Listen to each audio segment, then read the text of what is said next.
السلام علیکم ورحمۃ اللہ وبرکاتہ۔ میرے محترم اور میرے معزز بزرگوں اور دوستوں اور نوجوان ساتھیوں، آج میں آپ حضرات کے سامنے ایک بادشاہ کا ایک واقعہ میں آپ حضرات کے سامنے سنانا چاہتا ہوں۔ انشاءاللہ مجھے امید ہے کہ اگر توجہ کے ساتھ، دل جمعی کے ساتھ، خالص لوجہ اللہ یعنی اللہ کے لیے اگر سنیں گے تو انشاءاللہ یہ ایک واقعہ جو ہے ہماری زندگی کو بدل سکتا ہے، غلط کاموں کو چھڑا کر کے اچھے کاموں کی طرف لے کر کے جا سکتا ہے، اندھیروں سے ہٹا کر کے اجالے کی طرف لے کر کے جا سکتا ہے میرے دوستو، اور یہ سیدھے راستے پر ہمیں چلا سکتا ہے۔ یہ ایک واقعہ ہے میرے دوستو حضرت ابراہیم بن ادہم رحمۃ اللہ علیہ کا۔ آپ کو میں بھی بتاؤں گا، یہ ایک بہت بڑے بادشاہ گزرے ہیں،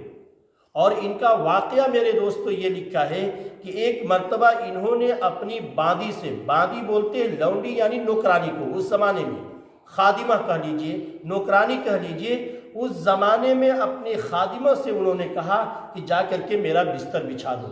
میرے دوستو لکھا ہے کہ کہاں بادشاہ وقت، اور جا کر کے باندی نے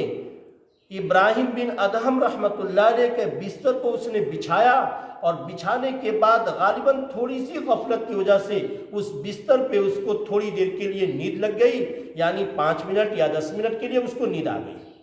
میرے دوست لکھا ہے مورخین نے کہ ابراہیم بن ادہم رحمۃ اللہ علیہ جب واپس آتے ہیں بستر کی طرف تو دیکھتے ہیں کہ یہ لونڈی یعنی خادمہ اور نوکرانی جو ہے یہ میرے بستر پہ سو رہی ہے۔ میرے دوستو مورخین نے لکھا ہے کہ چابک یعنی کوڑے کو اٹھائے اور 5 چابک اس کو مارے، یعنی 5 ڈنڈے اس خادمہ کو مارے۔ میرے دوستو مارنے کے بعد لکھا ہے کہ وہ جو خادمہ تھی اور نوکرانی تھی وہ پہلے تو ابراہیم بن ادہم رحمۃ اللہ علیہ کو دیکھ کر کے رونے لگی، پھر تھوڑی دیر کے بعد آسمان کی طرف دیکھا اور دیکھ کر کے ہنسنے لگی۔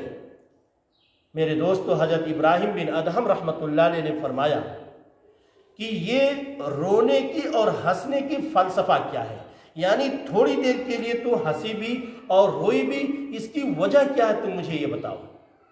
میرے دوستو اس زمانے کی بادیاں بھی ایسی ہوا کرتی تھی، نیک اور دیندار۔ ان کا جواب سنیں، اور آج دیکھیں آج کل کی ہماری بہنیں جو ہے، آج کل کی ہماری مائیں جو ہے، آج کل کی ہماری بیویاں جو ہے، ان کی زبان پر اس طرح کا جواب نہیں آ سکتا ہے۔ ابراہیم بن ادہم رحمۃ اللہ علیہ کی خادمہ نے جواب دیا کہ رونے کی وجہ یہ تھی آپ کی بستر پہ میں 5 منٹ سوئی اور غلطی سے نیند لگ گئی، تو 5 منٹ سونے کا نتیجہ یہ نکلا کہ آپ نے مجھے 5 چابک یعنی 5 ڈنڈے مجھے مارے، یعنی 5 منٹ سونے کا نتیجہ یہ نکلا کہ آپ 5 ڈنڈے اور 5 چابک ہمیں مارے ہیں۔ اور میں یہ سوچ رہی ہوں کہ جو شخص اس بستر پر شراب پی کر کے نشے کی حالت میں رات بھر سوتا ہے تو اللہ تبارک و تعالیٰ اسے کتنے چابک ماریں گے، کتنے ڈنڈے اس کو ماریں گے۔ یہ مجھے چیز جو ہے رونے پر بھی اور ہنسنے پر بھی مجبور کر رہی ہے۔ میرے دوستو، میرے عزیزوں، میری بہنوں، ابراہیم بن ادہم رحمۃ اللہ علیہ نے یہ باندی کی اور نوکرانی کی یہ جواب سن کر کے ان کے آنکھ سے آنسو نکل پڑے، اور اپنی گدے کو چھوڑ کر کے، اپنے محل کو چھوڑ کر کے، اپنے ناز و نخڑے کو چھوڑ کر کے، اور اپنی بادشاہی کی لوازمات کو چھوڑ کر کے میرے دوستو باہر نکل گئے، اور روتے ہوئے گڑ گڑاتے ہوئے مسجد کی طرف جاتے ہیں اور فرماتے ہیں اللہ کے سامنے رو کر کے، اے میرے اللہ، اے میرے خالق، اے میرے مالک، اے ارض و سما کے مالک، اے دنیا اور جہان کے مالک، سچ یہ ہے کہ بادشاہ تو ہے، احکم الحاکمین تو ہے، تمام بادشاہوں کا بادشاہ تو ہے۔ اے میرے اللہ، میں نے اس بادشاہت کو لات مار دی ہے، میں نے اس بادشاہت کو چھوڑ دیا، میں نے اپنی محل کو چھوڑ دیا، اور پوری زندگی جو ہے ان چٹائیوں پہ بیٹھ کر کے تیری عبادت کروں گا، ان چٹائیوں پہ اللہ اور اللہ کی ضربیں لگایا کروں گا، اور اپنی بادشاہت کو چھوڑ دوں گا۔ میرے دوستو کہنے کا مقصد یہ ہے،